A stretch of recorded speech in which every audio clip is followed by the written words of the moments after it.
तदंतर दोनों भाई कबंध के बताए अनुसार सुग्रीव से मिलने के उद्देश्य से पंपा नामक पुष्करिणी के पश्चिम तट पर पहुंचे। उन्होंने वहां शबरी के रमणीय आश्रम को देखा। शबरी सिद्ध तपस्विनी थी। उसने राम लक्ष्मण का अपने आश्रम में पाद्य अर्घ्य आदि से यथोचित सत्कार और पूजन किया। रामचंद्र ने शबरी से पूछा, हे तपस्विनी, तुम्हारी तपस्या में किसी प्रकार की कोई विघ्न बाधा तो नहीं पड़ती? कोई राक्षस आदि तुम्हें कष्ट तो नहीं देते? राम के स्नेहयुक्त शब्द सुनकर वृद्धा शबरी हाथ जोड़कर बोली, हे प्रभु, मेरे इस आश्रम में आपके पधारने से मेरी संपूर्ण तपस्या सफल हो गई। मेरे गुरुदेव तो उसी दिन बैकुंठवासी हो गए थे जिस दिन आप चित्रकूट में पधारे थे। अपने अंतिम समय में उन्होंने ही आपके विषय में मुझे बताया था।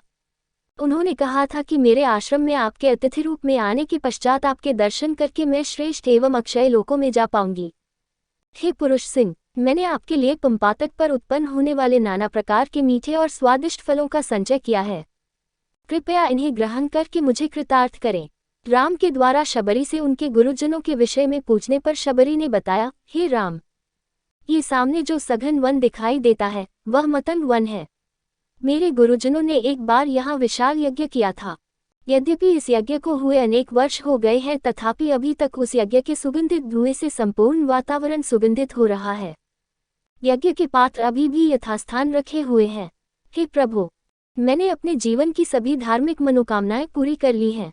केवल आपके दर्शनों की अभिलाषा शेष थी, वह आज पूरी हो गई। अतः आप मुझे अनुमति दे कि मैं इस नश्वर शरीर का परित्याग करके उसी लोक में चली जाऊं जिस लोक में मेरे गुरुजन गए हैं। शबरी की अदम्य आध्यात्मिक शक्ति को देखकर राम ने कहा, हे परम तपस्विनी, तुम्हारी इच्छा अवश्य पूरी होगी। मैं प्रार्थना करता हूं कि परमात्मा तुम्हारी मनोकामना पूरी करे। रामचंद्र जी का आशीर्वाद पाकर शबरी ने समाधि लगाई और अपने प्राण विसर्जित कर दिए। इसके पश्चात शबरी का अंतिम संस्कार करके दोनों भाई पंपा सरोवर पहुंचे। निकट ही पंपा नदी बह रही थी, जिसके तट पर नाना प्रकार के वृक्ष पुष्पों एवं पल्लवों से शोभायमान हो रहे थे। उस स्थान की शोभा को देखकर राम अपना सारा शोक भूल गए। वे सुग्रीव से मिलने की इच्छा से पंपा के किनारे किनारे पुरी की ओर चलने लगे। अरण्यकांड समाप्त।